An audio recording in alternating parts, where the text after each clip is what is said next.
combination, I guess. It's a combination. Okay, yes. Hello, everyone. Hello. Hello. Welcome to the podcast, The Impact of the New Me. I have another friend that we're going to interview today. Thank you for having me. You're welcome. I'm learning the etiquette, by the way, guys, so bear with me. He's already off script. Okay, so this is Chris. I met Chris my first few weeks, days probably. Pardon us, we've had brain injuries. Yes. We're not so sure on dates and stuff. Yes. But Chris is one of my very best friends at rehab. Chris and I became close during lunches. Yes. Yes. I don't know how it came about. You probably just rolled your ass over. I think I just rolled up. Yeah, and you rolled up on us. And there you were.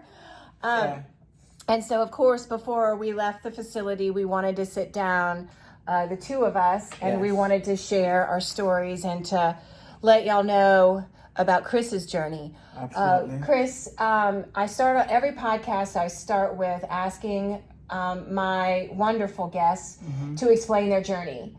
And when we talk about the journey, stroke or brain injury journey that you're on. So would you like to share? Absolutely. By the way, this is new to me. Normally I'm a very private person, but for some reason Sue has me opened up. Pause. Anyway, so I had a routine for about 17 years. Wake up about 4 in the morning, go to the gym, lift some weights, and then go to Starbucks, have some coffee. This particular day, I had a great workout. The best ever. I was like, wow. Now, I had moved to Texas about 2 months, living alone.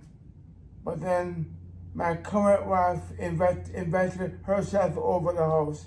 I said, okay, thank God for that, by the way. And I did my workout. Came home, I fell over in the living room, hit my face on the coffee table, lost my tooth, as you can see, has stitches, but I had no idea as yet. No. I got back up, walked to the bedroom, fell in the bedroom, I hit my computer over, lights out. I woke up about 4 in the morning, bloody mouth, beep, beep, beep, hospital beeping, darkness. What happened? New to Texas, no friends, don't know what's gonna happen to me. Woke up, I wanted to relieve myself both ways, try getting up, I couldn't get up. I was like, am I dreaming? Some lady opened the door. I'm like, sir, are you okay? But she shut the door right away. I'm like, who's this woman? Is this a one night stand or something? I'm like, that's not my type. Anyway, so. Exactly. It's an outer body experience when you wake up in the hospital after this event, right? It really was. And it was hard for me. Like when they told me that I couldn't walk, I was like, of course I can walk. Like, don't be ridiculous. And I remember trying to get out of my hospital bed because I had to go to the bathroom. And I remember getting out and they're like, you have to wait for me. And I was like, I'm not gonna wait for nothing, right? And then boom, I hit the floor like you. Ended up using the bathroom right there on the floor. Wow. Yeah, it was bad. I couldn't get up. So I tried getting up. I couldn't get up either. It just didn't work. Tumbled. This lady came, but she was a nurse, she was a tech. I had no idea what a tech was. I thought a tech was a computer expert. I had no idea about the hospital. Right? I think like tech support computers, right? Anyway, so I'm sorry if my voice is not clear right now, but I'm working on my speech, guys. Speech is important. So. Yeah, that slurry speech is a sign. Yep, that's one of them. Mine was that deadly silent sign. Yeah. So what do you mean by that? It just crept up on me like a ninja and just swept me down. And what I learned also is that many, I probably, many I have extended. And that's why I'm in a wheelchair for so long. Because psychologically, I don't put enough weight on my left leg, and it's slowing down my progress. But I'm not giving up because of special people like Suzanne, Shannon, Stacy, and others, because they motivate me. Because psychologically, for me right now, it's, can I curse? Well, go ahead. It's effing with me right now, because let me kind of fast forward before you got here, right? Oh, when we were an inpatient. Yes. Oh Lord. Oh Lord. That's so hard. So hard. I could not sleep, Sue. I couldn't sleep. I know, sweetheart. You're still struggling with sleep. Yes. You're still struggling. Can I tell you something? I have been up since 12:30 last night till the current. But for some reason, I have my good days on these days. Yeah. It's pure adrenaline. And it's a combination of seeing people just doing well. It motivates me. Yeah, it does. And, it makes you think, because we've been here for a while. We've been here for months at this point. And we have watched our friends come and go. Oh my God. We have watched people come in wheelchairs and all messed up in all many ways. Like you not just messed up physically, but messed up mentally, right? Yes. And then we've watched people regain themselves. Yes. Or not regain themselves, and then we never see them again. They leave. They get angry and just leave. They leave. Especially if they see you do good one day, they're like, why isn't that me? Yeah. And then they leave. Yeah, that's true. That's true. This journey, man, is tough because the history of me, I was very quiet. I was a very loving, happy-go-lucky guy, but very quiet. And I take my time to get to know people, and I never really let them in. Yeah. But now, this stroke, this brain injury, has kind of opened up paths in my head where I'm very open.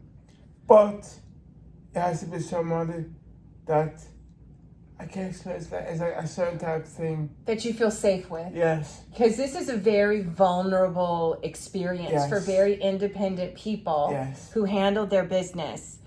This experience, this therapeutic facility we're in, it's really vulnerable, and you have to open yourself up. When you are like us, when you are this greatly impacted physically, you need to rely on others. And it's easier to make progress when you trust them.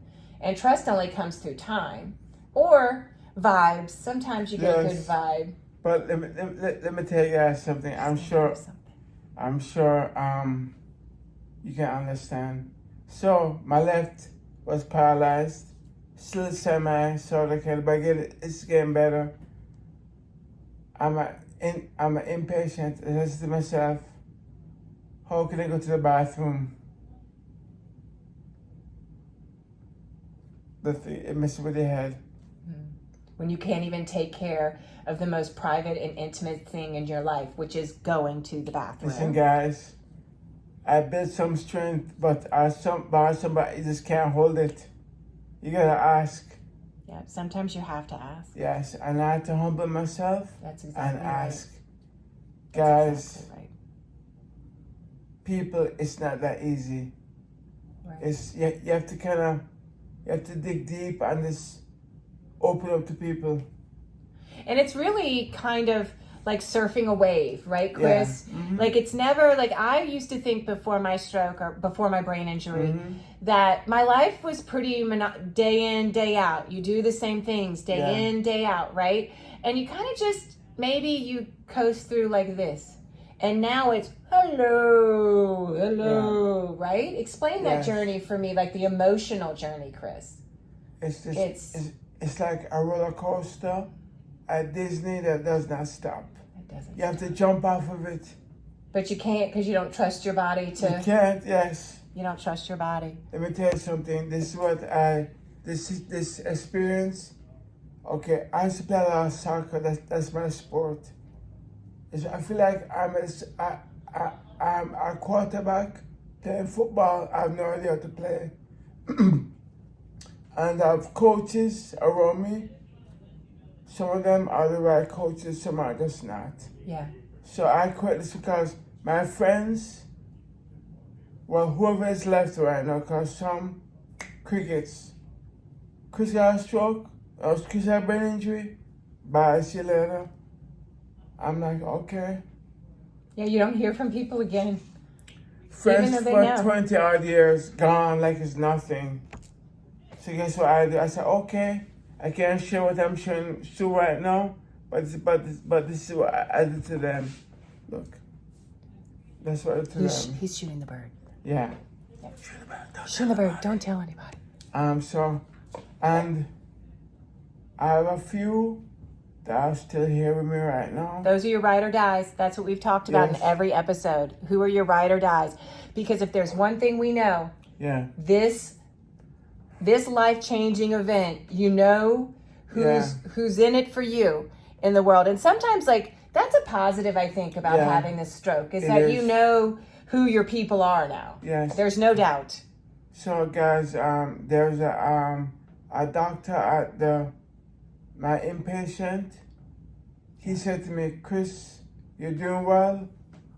Think of the stroke as you're rebuilding yourself. And you're being reborn. So now you can go back and improve on things. Let me tell you something, this is hard, man. Yeah, it is. But life is so much life left to live. Right? Yeah, that's right, bro. The life is not over. The life is not over. And that's the one thing, that's why you need therapy, friends. I think that's the point of this podcast, you know, that we put it together and we wanted Chris to come because Chris is a lifeline for me. And we need to talk about humor. Mm-hmm. We need to talk about how I can just hear Chris's laugh from anywhere in this place. And all of a sudden, I start laughing. Like, therapists don't even put us in the same, if they cannot put us in the same session, they don't put us in the same session. And lunch is off the chain. Yeah, it is. But, you know, okay, so. Sorry, let's get back to it. Yes. Be professional. So when I got to BSW,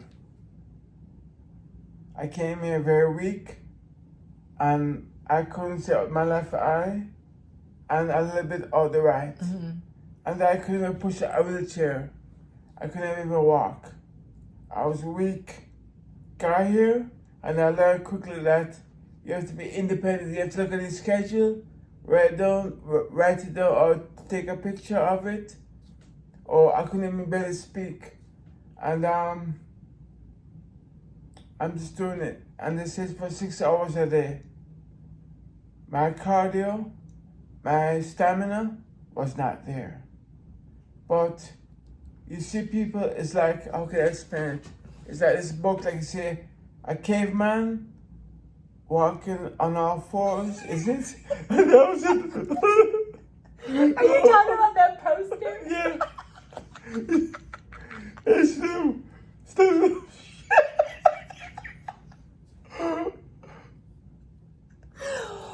Chris, come on. Okay. Like Cro-Magnon man. Yeah. And then the next Homo sapien. And then what is the next one? I should know this. I was an anthropologist. Guys, I know you know what I'm talking about. You know what we're talking about. It's iconic. Yes. I seen that right in front of my face. It's like, so. Where are you? Which step are you? Are you Cro-Magnon man? Are you Neanderthal? I think I'm just Chris. Just Chris. I tried to get him to go out on that limb and he wouldn't do it. No. Just Chris. No T. So do you want to talk about, like, we know how debilitating this illness has been and how life-changing it's been. Yes. And we know that friends are very important to your development. And we know that family is very important to your development.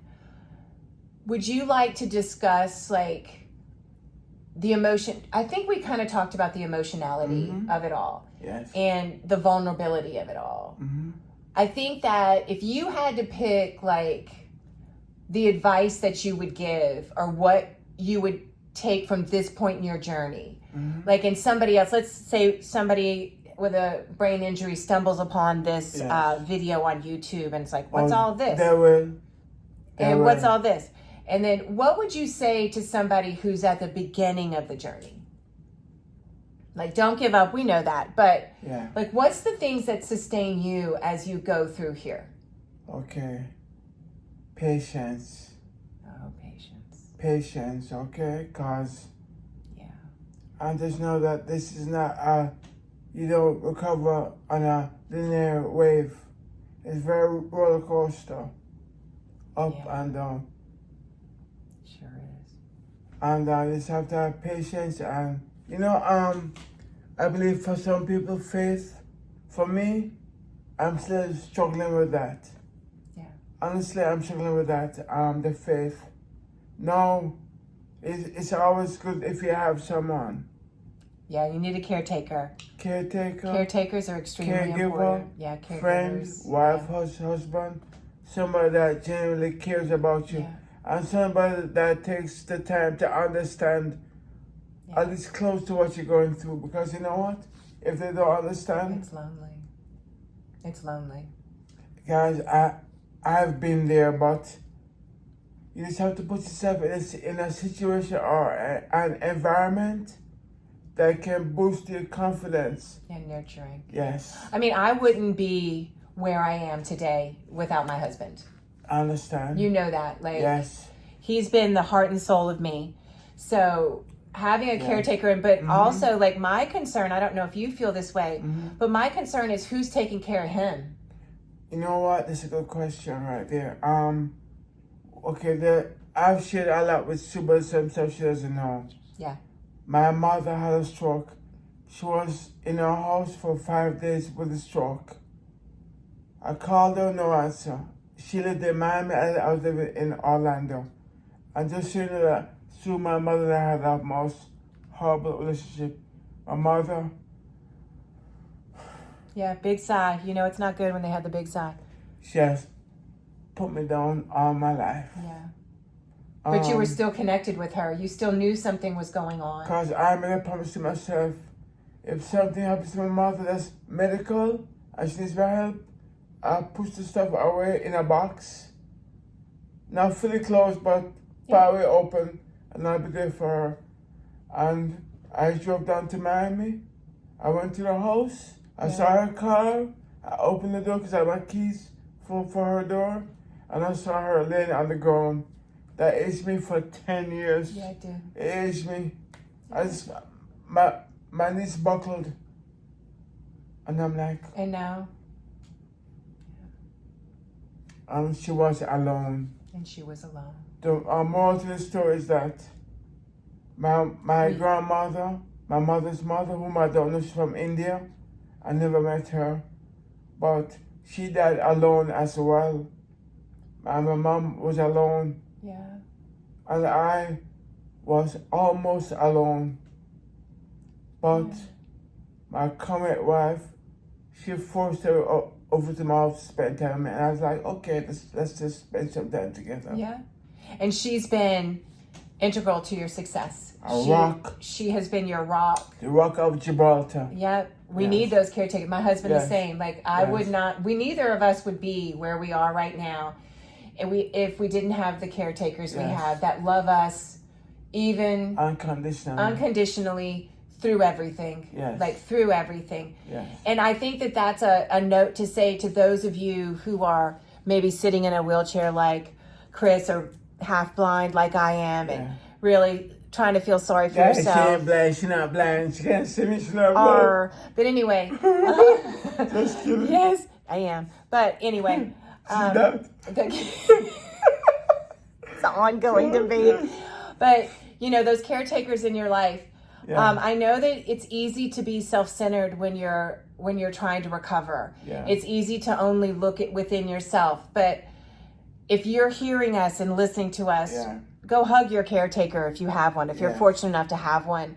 They, like I said, who's helping them? Exactly. Right. All right, Chris. What else should we end? What should we end with? Do you have words of wisdom for us today? You know what? Okay, so during this journey, I've learned several things. Mm-hmm. I've learned open up. Yeah, be vulnerable. Be vulnerable, like Suzanne says. Yes. It takes, especially for someone like me, I was being quiet my life. Let me see. How much time I have left? It looks like we have. We should be done soon. Yeah. Real quickly, I was born in Jamaica, and my grandparents raised me all my life.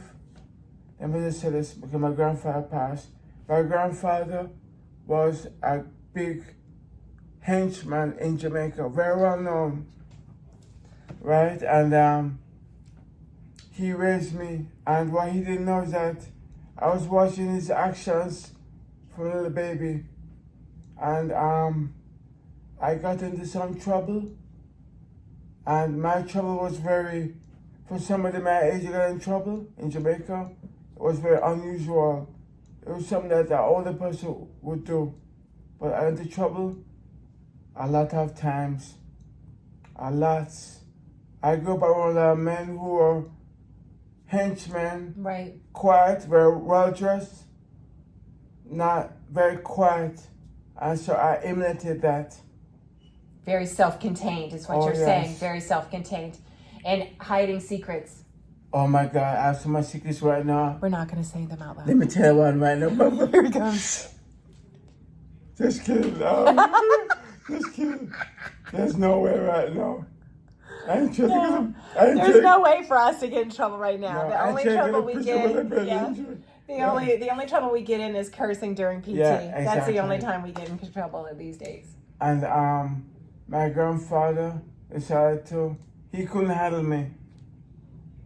And he sent me to Alaska to turn into a man. Alaska. Jamaica in Alaska with lots of issues, okay? And I was around a lot of Vietnam vets. They put me in check. I'm sure they did. Just like our PT puts us in check here. Yes, and what I've learned is that humble myself, which I've always been pretty humble, but this humbling with a brain injury is a different type of humble. It's a different level. You have to open yourself to, like Sue said, be vulnerable. If you think about it, I'll start crying because let's not do that. I was going to give up when I first came here, but there's some people that I connected with when I got here. Yeah. The first person was Claudia, right? Claudia. And Stacy, Stacy, Claude, Christy, PT, and then Sabrina. Oh, Sabrina. And she's a tech here. And very young. When we talk about our support system, this support system we have here is class. Excellent. World class. Yes, world class. And we're where we are. That's why I don't have a whole lot. Well, I do know that the struggle is real. I'm not trying to minimize what you're going through. But let's end this thinking this.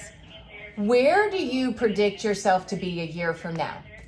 Okay, so what's your prediction or your dreams for yourself? What are you hoping is going to happen a year from now? Okay. Well, I'm hoping to be out of this walking wheelchair. So we're hoping walking. Walking, definitely. And I want to give back.